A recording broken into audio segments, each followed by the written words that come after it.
Sir, ராசிக்கல் வச்சு வெண்பவழம் வச்சு எனக்கு ஒரு மோதிரம் பண்ணி கொடுத்தீங்கள்ல, அது போட்ட பிறகு என் வாழ்க்கையில் நிறைய முன்னேற்றம் வந்ததுங்க. ஆனால் என் கூட படிச்சுட்டு இருந்த என்னுடைய நண்பன் ஒரு நாள் என்னோடய கடைக்கு வந்தான். இந்த மோதிரம் ரொம்ப நல்லா இருக்குதே, ரொம்ப அருமையாக இருக்குதே அப்படின்னு சொன்னார். உடனே நானும் உனக்கு இந்த மோதிரம் வேணுமா அப்படின்னு கழட்டி கொடுத்தேங்க. அதிலேருந்து விழுந்த பிஸ்னஸ் தாங்க. 6 வருஷம் ஆகுது, இன்னமும் என்னால் முன்னுக்கு வர முடியல அப்படின்னு ஒருத்தர் வந்தாருங்க. பொதுவாக நாம் அடுத்தவங்களுக்கு கொடுக்கறதுல எந்த தப்புமே கிடையாது.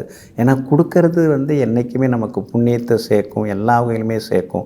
ஆனால் பழைய ஜோதிட நூல்கள் என்ன சொல்லுது? புதன்கிழமை சனிக்கிழமை அதாவது பொன் வெள்ளி ஆகியவற்றை தராதீங்க அப்படின்னு சொல்லுதுங்க. அவர் கொடுத்தது ஒரு சனிக்கிழமை தான் கொடுத்துருக்கார். அதனால் புதன்கிழமையும் சனிக்கிழமையும் நாம் தங்க மோதிரத்தை அப்படியே கழட்டி கொடுக்கறதோ அல்லது தங்கம் வெள்ளியால் ஆன பொருட்களை தானமாக கொடுக்கறதோ அதெல்லாம் சரியாக வராதுங்க. அப்படி கொடுத்துட்டா தனம் வர்றதும் நின்று போயிடும். ஏற்கனவே நம்மக்கிட்ட இருக்கக்கூடிய காசு பணம் சொத்துக்களும் தேய ஆரம்பிச்சிருங்க. அதனால் கொடுக்கறத கொடுங்க, ஆனால் புதன்கிழமை யாருக்கும் எடுத்து கொடுத்துட வேண்டாம், சனிக்கிழமையும் அதே மாதிரி யாருக்கும் தூக்கி கொடுத்துட வேண்டாம்.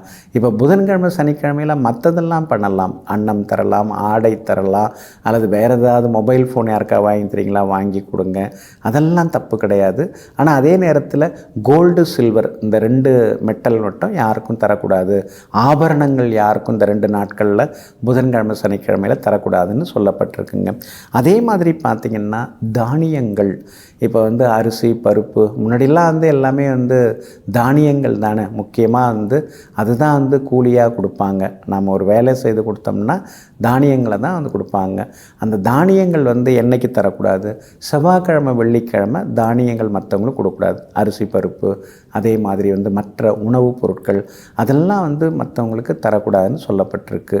இப்போ சிலர்லாம் விவசாயம் செய்வாங்க, களத்திலே நெல்லெல்லாம் அடித்து கொண்டு வருவாங்க. இப்போ செவ்வாய்க்கிழமை வெள்ளிக்கிழமை புதுசாக வரக்கூடிய அந்த தானியத்தை தூக்கி யாருக்காக கொடுத்துடக்கூடாது. அதனால் மற்ற கிழமைகளில் நாம் தானியங்கள் தரலாம், எந்த தானியத்தை வேணாலும் நாம் அள்ளி கொடுக்கலான்னு சொல்லப்பட்டிருக்குங்க. அதே மாதிரி சில நட்சத்திரங்களில் பணம் கொடுக்கல் வாங்கல் விஷயங்கள் நாம் வச்சுக்கக்கூடாது அப்படின்னு சொல்லப்பட்டிருக்குங்க. இப்போ கார்த்திகை நட்சத்திரத்தில் அன்னைக்கு நாமும் கொடுக்கக்கூடாது, அடுத்தவங்கள்ட்டேருந்து எந்த இதுவும் வாங்கிக்கக்கூடாது. அது உதவியாக இருந்தாலும் சரி, பொருளாக இருந்தாலும் சரி, காசு பணமாக இருந்தாலும் சரி, எதுவுமே நாம் தரவும் கூடாது, அவங்கள்ட்டேருந்து நம்ம வாங்கிக்கவும் கூடாது. அது ரொம்ப ரொம்ப முக்கியம். அதே மாதிரி பார்த்திங்கன்னா மகம் நட்சத்திரம் நல்லா சிலதெல்லாம் அனுபவப்பட்டிருக்கேன். மக நட்சத்திரத்தில் ஒருத்தருக்கு ரூபா வாங்கி கொடுத்து அவர் தராமலே இருந்து பெரிய அவஸ்தெல்லாம் பட்டதெல்லாமே உண்டு.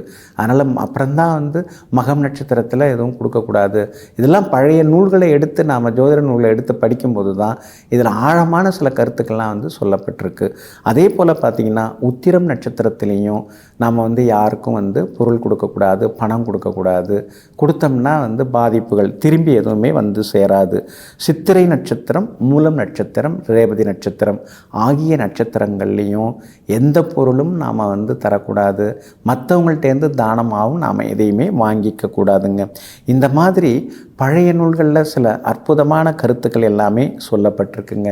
இதெல்லாம் நம்ம வாழ்க்கையில் பின்பற்றோம்னா திடீர் ஏமாற்றம், திடீர் நஷ்டம், அதிலேருந்து எனக்கு சரியில்லாமல் போயிடுச்சு அப்படிங்கிற மாதிரியான ஆபத்துகள் இல்லாமல் சந்தோஷமாக இருக்கலாங்க. அதனால் ஜோதிடத்தை நாம் தெரிந்து கொள்வோம், சந்தோஷமாக வாழ்வோம். நெஞ்சிற்கினியவர்களே, மங்கள வாரமாகிய இன்றைய நாள் உங்களுக்கு மகிழ்ச்சியையும் மன நிறைவையும் அள்ளித்தரும் நிம்மதியான நாளாக அமையட்டும்.